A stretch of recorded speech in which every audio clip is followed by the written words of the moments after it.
Spy films weren't just about trench coats, briefcases, and smooth-talking agents. Some were considered so powerful, governments didn't want you to see them at all. These weren't escapist popcorn flicks. They poked holes in national pride, questioned military leaders, and hinted at truths that were simply too uncomfortable. But which ones paid the price for daring to push too far? Let's pull back the curtain on 12 spy thrillers that rattled the world so hard they got banned, buried, or quietly erased from the spotlight. The Bedford Incident, 1965. Imagine a Cold War thriller where the most frightening enemy isn't a foreign adversary, but your own commander's pride. That's exactly what the Bedford Incident delivered, and it was so unsettling that some NATO bases refused to show it at all. Directed by James B. Harris and starring Richard Widmark alongside Sidney Poitier, the film dropped audiences into the tense atmosphere of a U.S. Navy destroyer patrolling icy waters. Instead of glamour or gadgets, it gave viewers a slow-burn nightmare about brinkmanship. The plot follows Widmark as Captain Finlander, a hardline officer obsessed with hunting Soviet submarines. He's relentless, pushing his crew past exhaustion. Sidney Poitier plays a journalist invited aboard, hoping to capture a story. Instead, he becomes a witness to how dangerous unchecked authority can be. The captain's refusal to back down escalates every encounter until a single misunderstanding spirals into catastrophe. The ending was so shocking, so absolute in its message, that audiences left theaters shaken. Why was it treated like radioactive material on some bases? Because the movie wasn't subtle. It painted U.S. military leadership as dangerously stubborn, willing to risk disaster for ego. That hit too close to real debates happening behind closed doors during the Cold War. Critics praised its raw tension, calling it Dr. Strangelove without the laughs. But officials weren't laughing. On American soil, it screened widely, but its reach within Allied military circles was deliberately stifled. Looking back, the Bedford Incident feels like a time capsule of Cold War paranoia. It's a story about human error disguised as strength, and that message still echoes today. The fact that certain theaters quietly shelved it only made the film's warning more powerful. After all, if a story rattles leaders this much, maybe it's because it's showing us something dangerously real. Topaz 1969. When Alfred Hitchcock takes on Cold War espionage, you expect dazzling suspense. But Topaz was different. Instead of champagne flutes and witty escapes, it gave audiences a tangled tale of betrayal, international politics, and uncomfortable truths about France's role during the Cuban Missile Crisis. And that's exactly why it was censored in France itself. The story follows a French intelligence agent caught in a web that stretches from Havana to Washington, uncovering double dealings that threaten global peace. Hitchcock based parts of the story on real incidents, which was part of the problem. French officials were outraged by the film's suggestion that their intelligence community had been riddled with leaks and disloyalty during one of the most critical standoffs of the century. It wasn't just a movie, it was a slap in the face to national pride. In France, the pushback was immediate. Some theaters refused to show it, others cut entire scenes, claiming they distorted history. Hitchcock himself faced pressure from studios to deliver multiple alternate endings, watering down his original vision. He wanted a bleak, morally complex finale, but nervous executives pushed him into reshoots that left critics unimpressed. The censorship and creative tug-of-war left Topaz in a strange limbo. It wasn't banned outright in the United States, but it struggled to find its footing. Audiences expecting Hitchcock's trademark suspense felt bogged down by the political intrigue, while governments overseas worked quietly to limit its exposure. Today, Topaz isn't remembered as one of Hitchcock's masterpieces, but its story of censorship is as fascinating as the movie itself. A spy thriller about secrets and betrayal ended up being betrayed by politics off-screen, and that irony is almost too perfect to ignore. Z 1969. Few films in history rattled governments as much as Z. Directed by Costa Gavras, this Greek-French political thriller blurred the line between espionage, conspiracy, and courtroom drama. It told the story of a progressive politician targeted by shadowy forces in a nation sliding into authoritarian control. While never marketed as a spy film in the James Bond sense, its web of surveillance, cover-ups, and state deception made it a Cold War classic and a dangerous one. In Greece, Z was banned outright. Why? because everyone knew it was a thinly veiled depiction of the real-life assassination of Greek politician Grigoris Lamberkis in 1963, and the subsequent military junta wanted no reminder of their role in silencing dissent. The film's title alone was incendiary. Z meant he lives in Greek, a rallying cry used by protesters who defied the regime. Watching the film wasn't just entertainment, it was an act of resistance. Outside Greece, the movie sparked controversy too. Governments weren't thrilled about its suggestion that Western allies could cover up corruption and eliminate inconvenient voices. Even in France, where it premiered, censors debated cuts before finally letting it through. Audiences, however, devoured it. Z won the Academy Award for Best Foreign Language Film and became the first foreign movie to also earn a Best Picture nomination. What makes it fascinating in Cold War context is how Z proved cinema could be as politically potent as any pamphlet or protest. Its courtroom sequences, its handheld urgency, and its unflinching portrayal of institutional rot all turned the spy thriller genre into something sharper, a scalpel cutting straight to the truth. For Greek audiences under dictatorship, it was too dangerous to watch. For the rest of the world, it was a wake-up call. That's the real power of censorship stories. When a film is too explosive for leaders, it usually means it's telling the people exactly what they need to hear. The Looking Glass War, 1970. What happens when a spy story refuses to glamorize anything? The Looking Glass War, adapted from John le Carré's novel, did just that, and promptly vanished from many screens. Released in 1970, it portrayed espionage as grim, fumbling, and pointless, stripping away the excitement audiences expected. Governments in the Eastern Bloc banned it immediately, calling it anti-state propaganda. But the truth was more complicated. The plot centers on a young recruit sent into East Germany on a dangerous assignment. He isn't James Bond, he isn't clever, he's a poorly trained amateur sent to his doom by superiors too proud to admit the mission was doomed from the start. The film doesn't build up to dazzling escapes or heroic saves.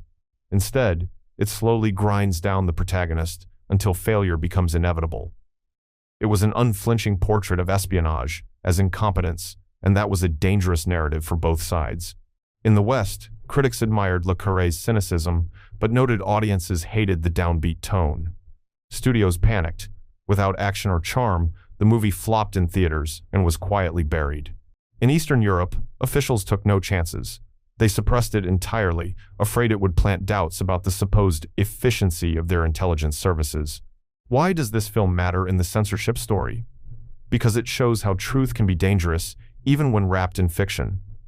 Nobody wanted to admit that spying was messy, wasteful, and often tragic. The Looking Glass War put that reality on screen, and both East and West reacted the same way. Silence it, shelve it, and move on. Decades later, the movie has been re-evaluated as a daring entry in Cold War cinema. It's not glamorous, not exciting, but it's honest. And honesty is exactly why it ended up censored. The Anderson Tapes, 1971. Before the internet age made surveillance a household topic, Sidney Lumet's The Anderson Tapes exposed how much people could already be watched. On the surface, it's a heist movie starring Sean Connery as a thief planning one big job. But what made it extraordinary was how the spying came not from foreign agents, but from endless domestic surveillance. Everywhere Connery's character turned, someone was listening. In the film, government agencies bug phones, monitor conversations, and track movements, not because he's an international spy, but because they can. The paranoia it generated was electric. For audiences in 1971, this was shocking. For officials, it was a little too believable. The U.S., to military, already shaken by Vietnam-era criticism and rising distrust in government, quietly kept the film off many of its overseas theaters. Officials feared showing soldiers a story that suggested their own leaders were watching citizens more closely than enemies abroad. Abroad, countries like Italy initially hesitated to screen it, calling the movie destabilizing. Critics hailed the movie as ahead of its time. Roger Ebert called it eerily prophetic. But box office numbers sagged, partly because it never got the widespread push its star power should have guaranteed. It wasn't just a thriller, it was a warning about the surveillance state decades before that term became popular. Watching the Anderson Tapes today feels like staring into a crystal ball. The movie predicted an age where privacy was a myth, and everything you said or did could be monitored. Back then, that message was so unsettling that censors treated it like poison. The film didn't need to be banned everywhere. Shadow restrictions were enough to ensure it slipped through the cracks, and that's why it's remembered today as both a thriller and a prophecy that people weren't ready to face. The Conversation, 1974. If one film captured the creeping dread of being overheard, it was Francis Ford Coppola's The Conversation. Released in 1974, it wasn't about flashy spies or car chases. It was about a quiet man with headphones, a reel-to-reel recorder, and the crushing realization that listening to people can destroy them. Gene Hackman plays Harry Call, a surveillance expert who becomes obsessed with a recorded conversation he fears will lead to tragedy. The movie hit at the exact moment America was drowning in distrust. Watergate was unspooling, wiretapping scandals filled headlines, and suddenly this slow, unnerving film felt like a mirror of reality. Officials in Eastern Europe reacted fast. Poland and Czechoslovakia refused to let the movie screen, claiming it portrayed surveillance as corrupt and abusive. But the truth was simple. They recognized themselves in it. In the United States, it wasn't banned, but it was quietly treated as sensitive. Some theaters hesitated, unsure if audiences wanted a movie that accused institutions of listening to their every word. Coppola didn't pull punches. He framed Call not as a slick spy, but as a paranoid, guilt-ridden technician haunted by his own profession. The final sequence, where Hackman tears apart his apartment looking for hidden microphones, remains one of the most famous endings of the decade. It wasn't just suspense, it was a warning. Critics adored it. The Conversation won the Palme d'Or at Cannes and earned multiple Oscar nominations. Yet for regular audiences, it felt too close to home. Governments didn't want people questioning the very idea of constant monitoring. Watching it now, you realize why it was censored in parts of Europe and treated cautiously elsewhere. It didn't show espionage as glamorous. It showed it as invasive, corrupting, and soul-crushing. And that truth was far scarier than any fictional spy villain. All the President's Men, 1976. This one wasn't a spy film in the James Bond sense, but make no mistake, it was drenched in espionage.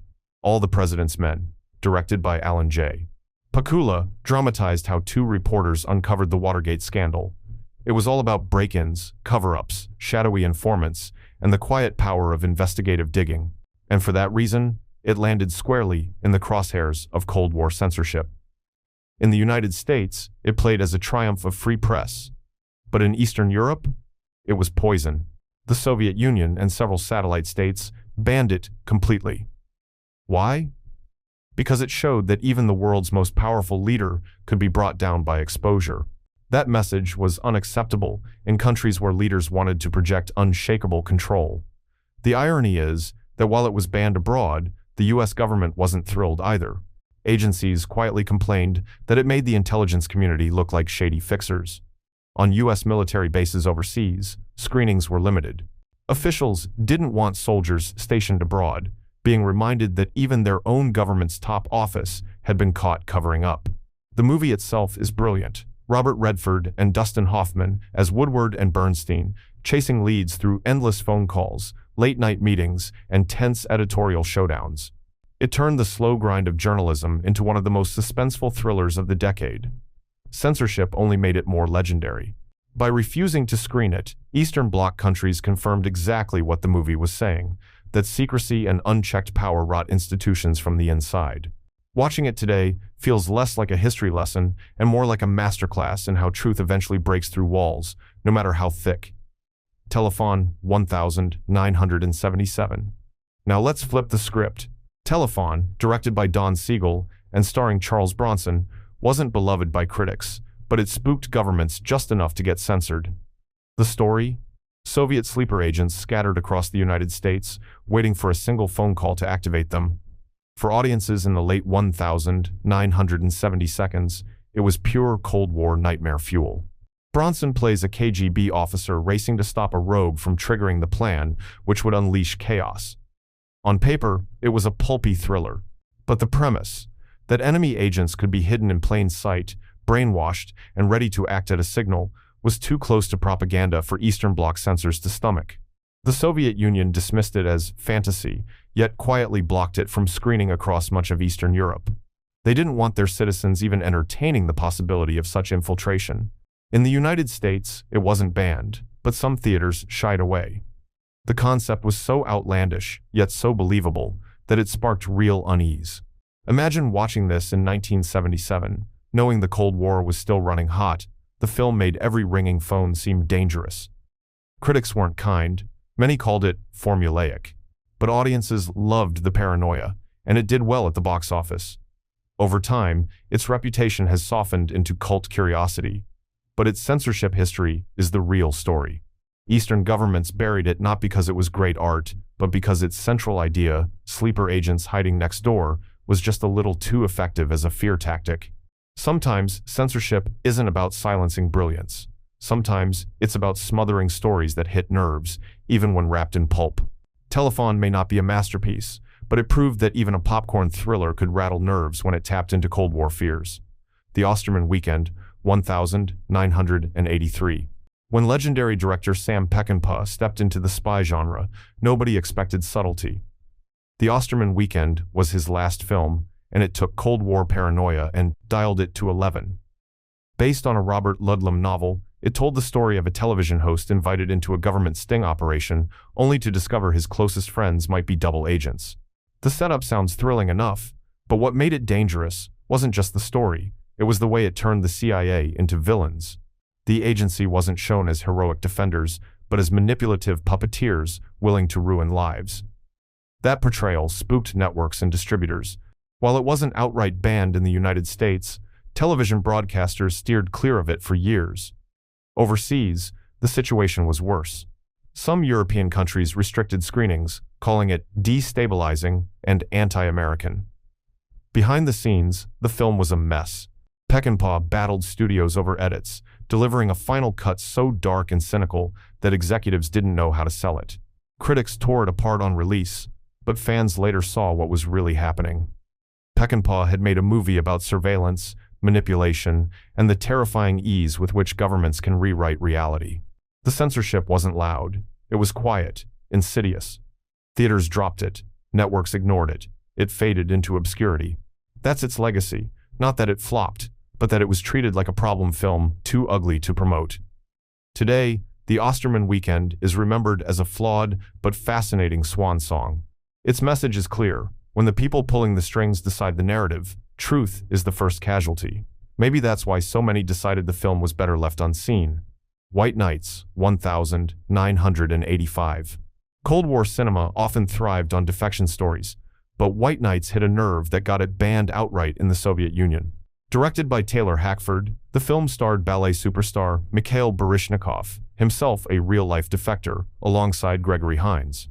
The plot follows a famous dancer forced back behind the Iron Curtain, trapped in the very system he had escaped. For Soviet officials, this was unacceptable. Baryshnikov wasn't just playing a character. His presence alone was an insult, a living reminder of artists fleeing for freedom. The film's portrayal of the Soviet state as oppressive and joyless only poured salt into the wound. Unsurprisingly, the movie never saw release in the USSR or much of Eastern Europe. In the West, however, White Nights was a hit. Audiences were fascinated by its blend of real-world politics and dazzling dance performances. Lionel Richie's song, Say You, Say Me, written for the film, won an Academy Award. Critics noted how the movie used music and art as weapons of defiance, turning dance sequences into metaphors for freedom. Censorship gave it an extra edge. Viewers knew that the very country portrayed in the film had barred it from ever being shown. That silence spoke louder than any review. Today, the film feels like a cultural time capsule, equal parts Cold War drama and pop spectacle. But its banning in the East reveals why it mattered. White Nights wasn't just entertainment. It was a direct confrontation with the idea that art could be imprisoned, and the fact that audiences behind the Iron Curtain never got to see it proved the movie's point better than any critic ever could. The Falcon and the Snowman, 1985. Sometimes truth is more unsettling than fiction. The Falcon and the Snowman, directed by John Schlesinger, told the true story of two young Americans who sold secrets to the Soviets in the 1970 seconds. Timothy Hutton played the disillusioned analyst, while Sean Penn played his reckless partner. It was a sobering reminder that betrayal didn't always come from hardened spies. Sometimes it came from kids next door. That made it radioactive. In the United States, the film wasn't banned, but it was treated with suspicion. Television networks hesitated to broadcast it, worried about glamorizing disloyalty. Overseas, particularly in allied countries nervous about their own youth movements, it faced restrictions and delayed releases. In some Eastern Bloc nations, officials censored it for different reasons. They didn't want citizens seeing Americans portrayed as flawed human beings who might turn against their own government.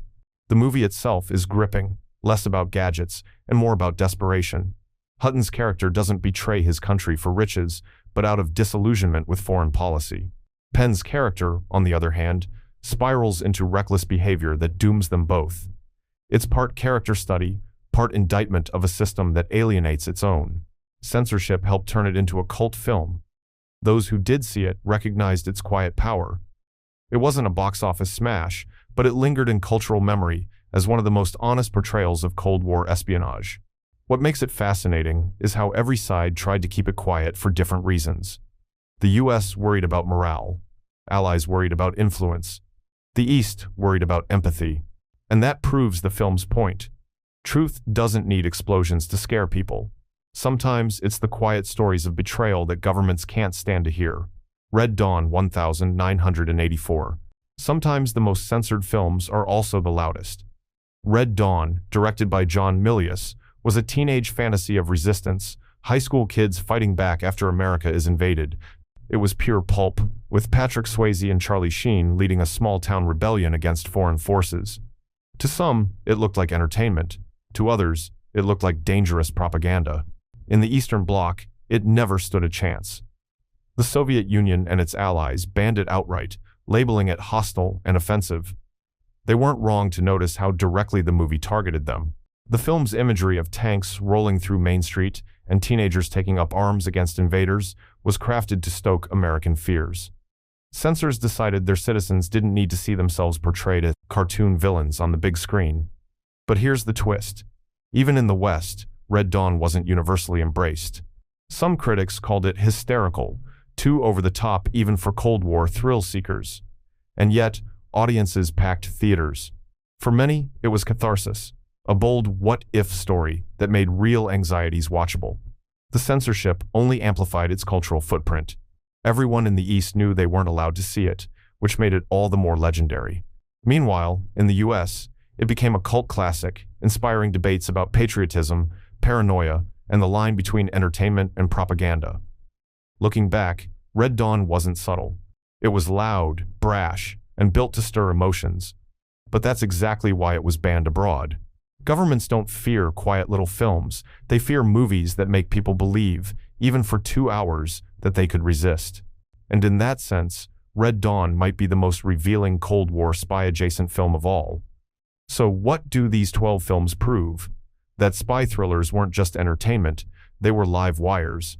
Too blunt, too honest, or simply too loud for governments to ignore. From the Bedford incident's chilling cautionary tale to Red Dawn's teenage fever dream, each one shows how stories can rattle the powerful in ways speeches never could. Which of these forgotten or forbidden films do you think deserves a revival today? Drop your thoughts below, and don't forget to like, share, and subscribe for more deep dives into the movies the world tried to hide.